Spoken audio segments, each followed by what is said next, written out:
Hello students. As you know, the best way to understand the mind of UPSC as far as ethics is concerned is to understand the questions, analyze the questions that they have been asking. In the same logic, let's go to one more question that UPSC has asked. This question is asked by UPSC in last year 2019 mains.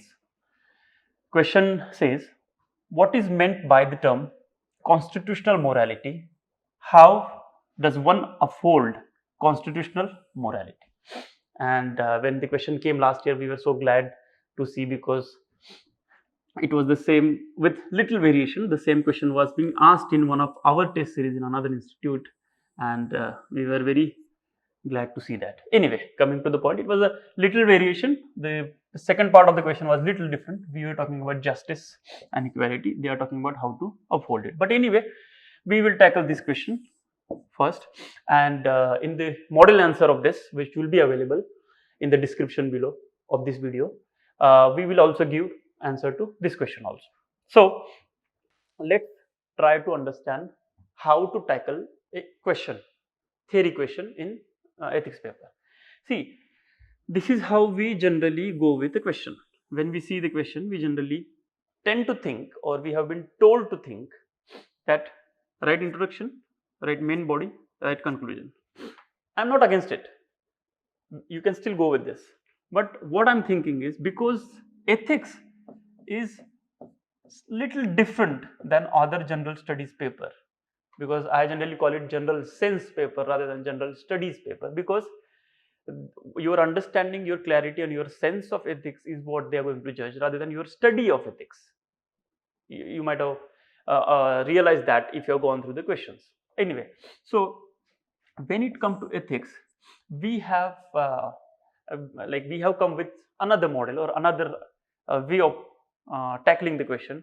What we do is, first and foremost, we'll go with the keywords of the question. I'll tell you why. Then we have to identify the main theme of the question. Then we have to also recognize what are the values, ethical values, that are enshrined into that particular question. What are the ethical values the question is trying to indicate at? This is very important, by the way, very important. Then, according to the demand of the question, what is the argument that you are going to put, and examples for the arguments, substantiation.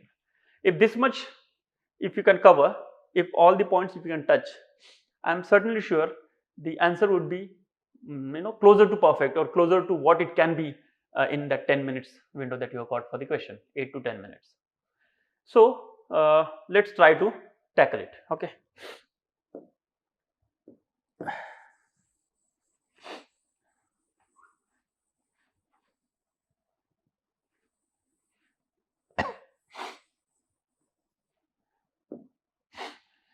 So before directly going to the answer, I would like you to understand the concept of constitutional morality. Now, what is constitutional morality? As word suggests, it is constitutional, means it is about constitution. You know what constitution means. And morality, it is set of values, obviously moral values, ethical values. So constitutional morality means the set of values dependent on, inspired by, enshrined in, mentioned in constitution. So, and when we say constitution, there are two meanings here. You need to understand one thing, very important here. One, as we usually know as a book or a law, in statute, letter.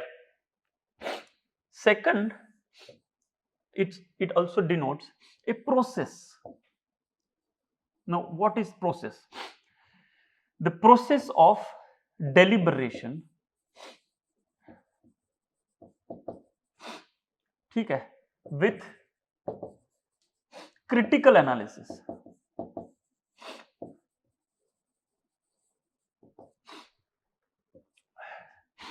Now, from where this concept has come? See, to understand constitutional morality, we need to understand one more thing. There is something called traditional morality.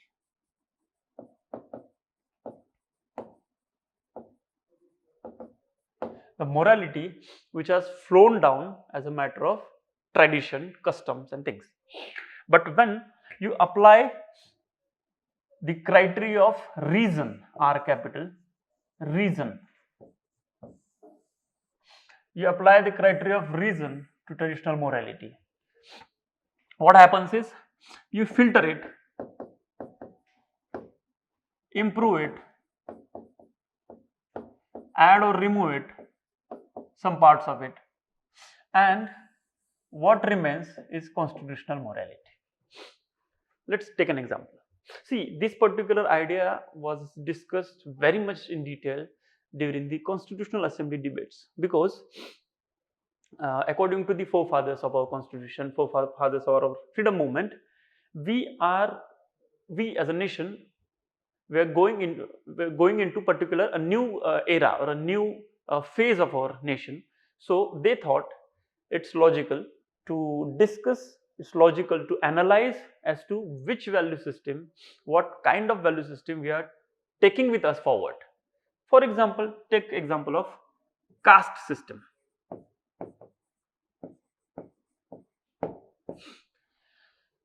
During those times, marrying away from caste or other than your caste is considered unethical almost by all the sections of the society.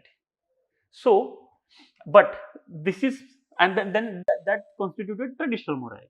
But what our forefathers and constitution makers thought, that this is not the value system that stands the scrutiny of reason, and hence we need to drop it and accept the value system of equality of human being.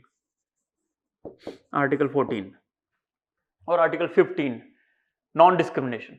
So they dropped this concept of traditional morality and took this particular concept to go forward. And you can say this is an example of how a morality is decided by deliberation with critical analysis applying reason, and it becomes constitutional morality. This is actually the understanding of constitutional morality. Constitutional morality is always must be seen from the context of traditional morality. Something traditional is going on for many years and many eras. When applied by reason, filtered, improved, altered, what remains is constitutional morality to go forward. So constitutional morality, yes, you can also associate that with, it's a modern value.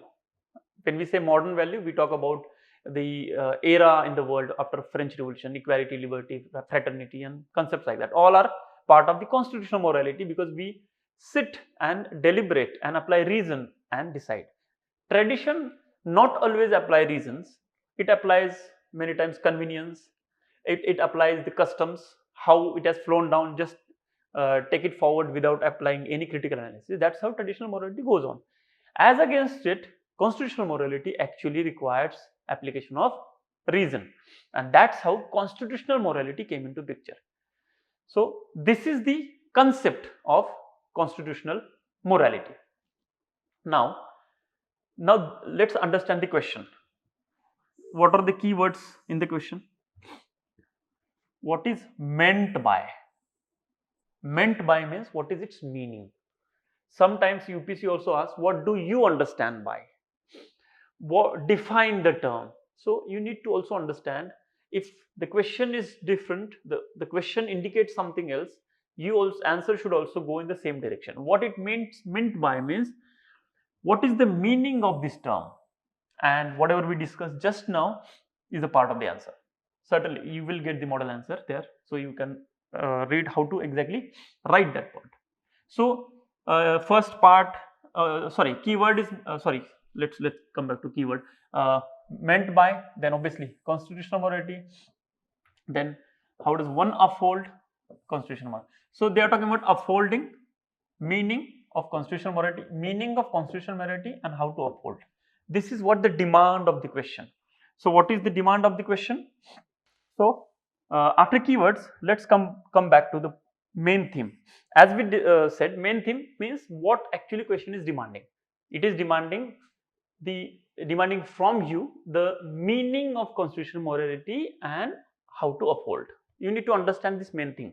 So why this main theme is important? Because it actually directs you, and it also indicates you where to stop. Otherwise, for 10 marks, you cannot keep on writing, wasting time, violating the word limit, and inviting penalty, and also the preciseness of the answer will go away. Then now, in this particular question, what is the value involved? Yes, there are many values involved. Basically, this itself is actually a concept. You can't say it's a value, but yes, values like equality, values like justice, okay, values like compassion, and in fact, the most important value is scientific temper. So these values, these are ethical values. These are values that every citizen is required to uphold. So these are ethical values. So you have to mention these values: justice, scientific temper, equality, as a values, as a examples of this particular constitutional morality. Because constitutional morality means there are a set of values, and these are the set of values. Even value of reason, rationality, all these values are part of this particular concept. And each every value, like you have to take one of the values to explain your answer. Maybe you can take equality, explain how caste system was and how equality. This is traditional morality and this is constitutional morality. Same is the case with patriarchy and woman empowerment. Patriarchy is again traditional morality, woman empowerment or equality of women is constitutional morality. ठीक? So that's how you have to give examples of these two. So again, caste system is there, patriarchy, you can give the example of sati. It's a cliche example, but yes, if it serves the purpose, it's better. Then what is your argument? In this particular question, they have not, yes, only argument is how to uphold. Like what are the processes to uphold this particular morality. So there are arguments with respect to, like now you have to think, if this is the way constitutional morality works, how would you uphold, how one upholds the morality, upholds this constitutional morality? The first and foremost thing is uncompromising commitment to constitution. Now here the constitution as book comes into picture. Constitution as a book. If it is written in the constitution, as long as it is written in the constitution, it is the part of value system of the person or value system or my value system that has to be followed up with uncompromising commitment. Second is active participation. Active participation or active participation in democratic process of defining the constitutional values. For example, now take a recent example of raising the age for marriage for women. Initially it was 18, it is still 18, and it is 21 for boys. Government is thinking, or parliament is thinking, to raise it to 21 for girls also. So if you really want to uphold the constitutional morality, you need to be participating in this democratic process of deciding the moral value. Now moral value means here, if somebody is marrying off his or her daughter before 21 will be considered not just illegal, but certainly will be considered unethical. Why unethical? Because that creates problems, that limits the girl's future prospects, education, economic prospects, dreams the girl might be having. So it limits. That's why it is unethical on part of the parents to compel the girl to get married before 21. I am saying if the 21 becomes the part of the constitution.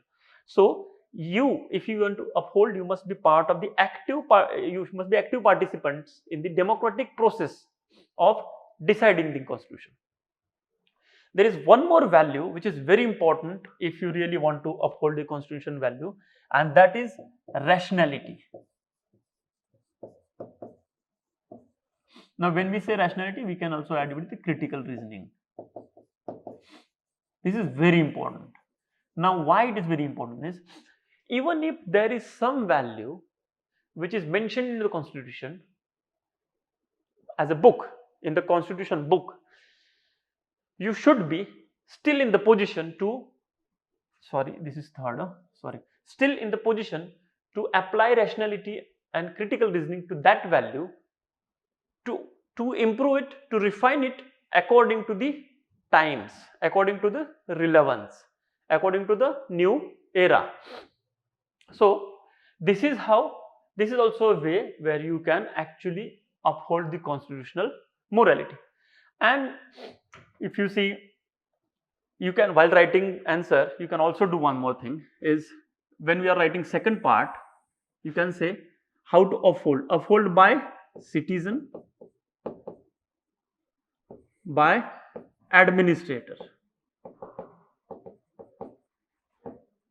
So see, both the values that we talked about, the arguments that we talked about fall in both the things. But if you segregate these, obviously your answer will be more elaborate and precise, but it depends on how much time and how much word limit and how much points that you have, you can write. And obviously every point that you mentioned would be substantiated with example. As we said, caste system is example, sati is example, patriarchy is example, superstition, rationality, then you apply superstition. Then we also talked about age of marriage, new proposal for age of marriage. So these are all examples you can give here.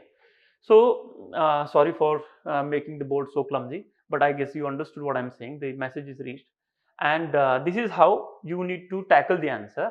You need to write the answer in that particular format. Now this particular thing may take time for you. You might think, how much, do I really have that much time where I could first see what is the keyword, and then I will identify the main theme, then recognize values, then build arguments, and then substantiate with example. Yes, it is possible in that 8-9 minutes. It is very well possible, because if you practice it, it is possible. It is very well possible. And this is how we are going to discuss almost all the questions that UPSC has asked, and obviously the concepts around it, so that we will try to understand what UPSC is trying to focus on, because syllabus is not enough to actually grasp. It's not all exhaustive, all comprehensive. It is just indicative, and it is very, very very loosely indicative. If you say, it's not crisp in the concrete in the sense, it's not binding, it is just indicative. So this is the way you can reach to what UPSC can think of. And in fact, as I mentioned in the initial part, this is what we had predicted last year. In one of the test series, we did ask this question, and this was the question that actually came in the examination. So it happens, if you actually analyze, you can predict questions, and if you predict question, your confidence while writing answer improves, provided you have already tackled that question in the form of answer writing. So I would, after this discussion, now as once this discussion is over, I would request you to go and write your own answer, because obviously I cannot write the answer here. Write the answer, giving 10 minutes time, and then compare that answer with the model answer that I will be attaching into the description, a link in the description. So thank you very much, and let's meet in the next question soon. Thank you. Hit the bell icon to never miss an update from Level Up IAS. Make sure you like, share, comment, and subscribe to our YouTube channel.